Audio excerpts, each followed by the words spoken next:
Hello, welcome po sa aking vlog. Today po, palit tayo ng kadena ng ating motor. Kasi masama na yung kadena niya. Pagmasdan nyo, hindi na pantay yung ikot niya. Nagtataas baba na siya. Nag-iiba na yung tighten ng kadena niya. Kaya pag natakbo siya, medyo parang nayugyug siya. Kaya papalit natin siya ng bagong kadena, mga kamotor. Kasi yung sprocket naman niya, very good pa. Kaya kadena lang yung papalitan natin. Yung iba kasi kung magpalit isang set.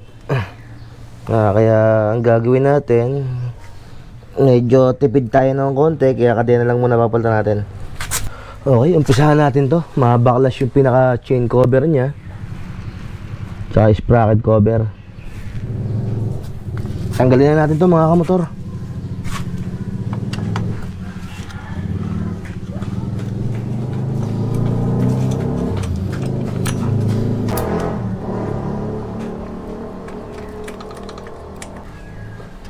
Okay, tanggal ang chain cover para mas maluwag magpalit ng kadena. Itong sprocket cover tatanggalin natin.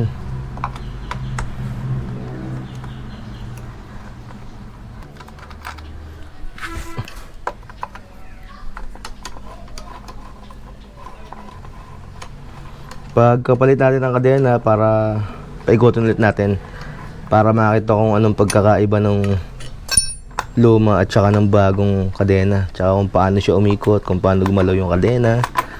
Kasi dapat more on hindi siya na yugyug yung kadena niya. Hindi siya nagbabago ng galaw. Parang pagmasdan niya, ayan na ganit na lubay siya. Ibig sabihin yung kadena niya hindi na pantay. Ayan siya, nataas na baba. Palitan natin siya. Ito yung ipapalit natin kadena, mga kamotor. Sabi dun sa shop okay daw to, tsaka medyo mahal.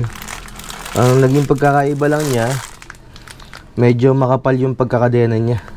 Unlike dito sa original niya, medyo manipis yung kadena niya. Pero yung pagitan ng ngipin, yung number parehas lang.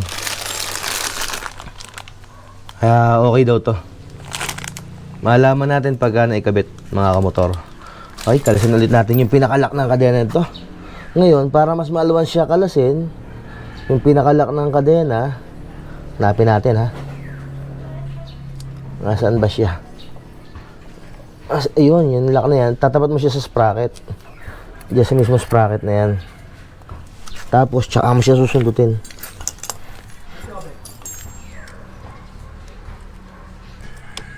Yun, tanggal na.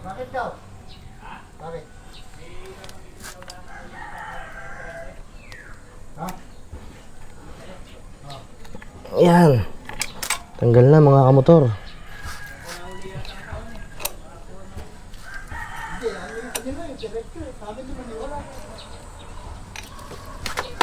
Ay, dahan-dahan, baka magasgas.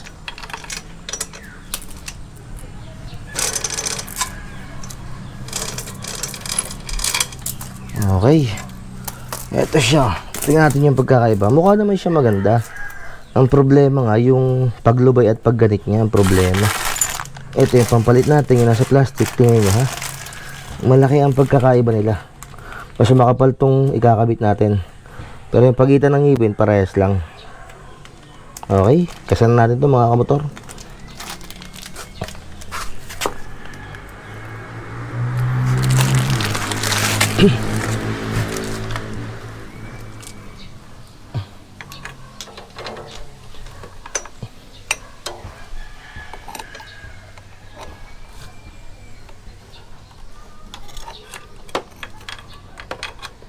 Ito yung sprocket niya, ang ganda po.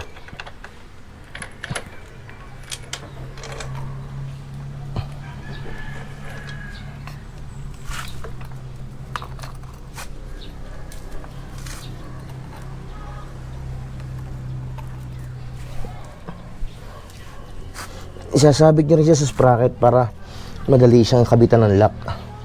Para hindi ka manggigil sa paghila. Ayan, ito yung lock. Kabit natin ito yung lock.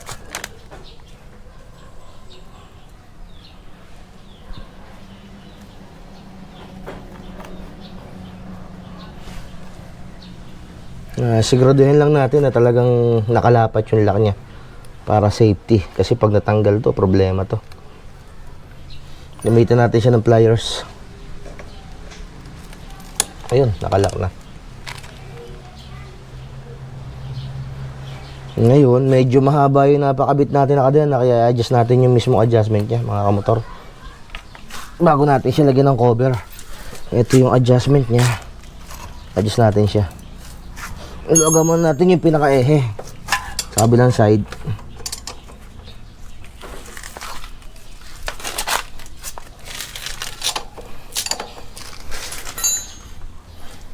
Tapos adjust natin dito.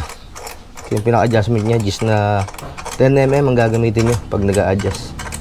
Bagay, iba't iba naman ang adjustment ng ganito, pero karaniwan 10mm lang.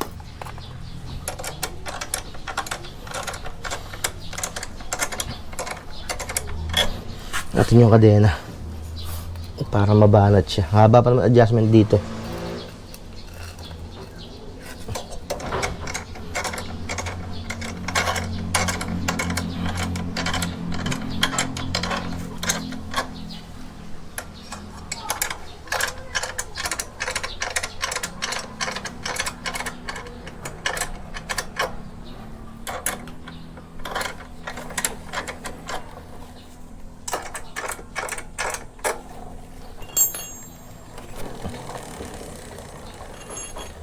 Okay guys, kung mapapansin, hindi na siya nalubay na ganit. Medyo maganda na yung ikot niya, guys. Hindi na katulad ganyan na talagang sobrang lubay. Sobrang nataas baba to. Hindi na siya ganun.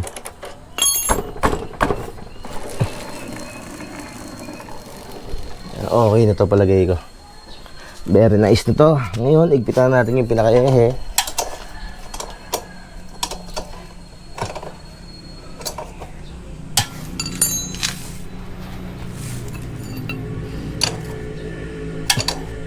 Okay, maigpit na siya. Tsaka mas matining na siya, oh. Guys, tingnan nyo yung kadena. Hindi na siya nataas baba ng husto. Nagalaw pa rin siya ng kapraso, pero hindi siya katulad ng kanina na talagang, sobra ko mag-dribble yung kadena niya. Taas baba siya, ngayon hindi na. Kaya malaking pagbabago magiging takbo niya. Kasi nga, medyo maganda na yung galaw ng kadena. Okay, basta yung atin lock, nakalock na.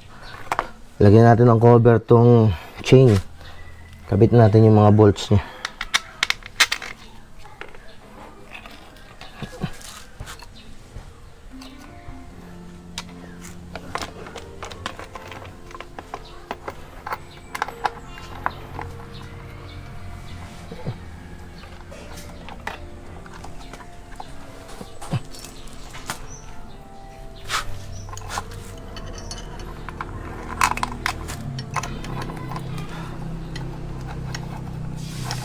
Ay, salamat. Okay na to. Very nice na to, tumakbo sigurado. Guys, kaya pala hindi ko na siya pinalitan ng mga sprocket. Kasi nga, original pa yung sprocket niya. Halos kadena lang yung nagka-problema. Kaya, sayang naman kung papalitan natin lahat-lahat. At saka ito, sigurado matibay itong mga original na sprocket na to. Okay. Testing ulit natin para sure. Ay, thank you. Okay na to. Sarap to yung pang long drive.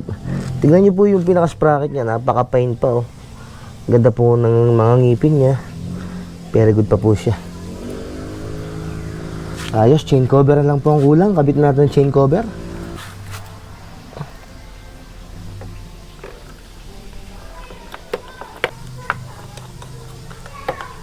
Okay, tumama na siya. Doon sa kabilang side.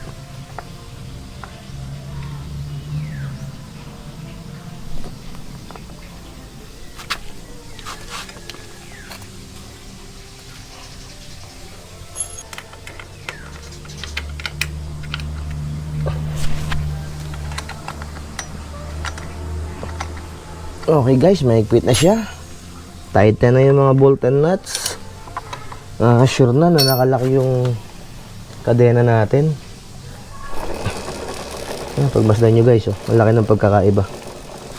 Hindi na siya yung paganyan-ganyan. Patining na, oh. Okay guys, thank you for watching my video. Please subscribe my channel mga kamotor. Shoutout pala kay Heidi Boto. Kay pare Koy. Tell me pretty lies, look me in the face. Tell me that you love me, even if it's fake.